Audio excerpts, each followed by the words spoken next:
আমি এখনো কোনো অ্যানাউন্সমেন্টে যাইনি যে আমি এটা ফিল্ম করছি ফাইনালি, মানে আমার কাছে মনে হচ্ছে I need to share this because অবশেষে প্রকাশ হলো সোলজার সিনেমার নায়িকা হিসেবে দেখা যাবে বাংলাদেশের ছোট পর্দার জনপ্রিয় অভিনেত্রী তানজিন তিশাকে। তানজিন তিশা লাইভে এসে নিজেই জানালেন তার অনুভূতি। তিনি বললেন, ছোটবেলা থেকে স্বপ্ন ছিল বড় পর্দায় কাজ করব আর শাকিব খানের মতো বড় স্টারের সঙ্গে নায়িকা হব।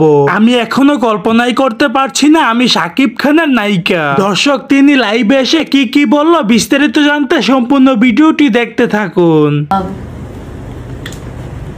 সোলজার নিয়ে আসলে আমাকে উইশ কর। ওকে, সো আমি মনে হয় এটা এখন আপলোড করব। I think this is love from my heart. এতদিনে হয়তো আপনারা জেনে গিয়েছেন যে অলরেডি আমি সিনেমার শুটিং শেষ করে ফেলেছি। কালকে আমার প্রথম ডে অফ শুটিং, রাইট?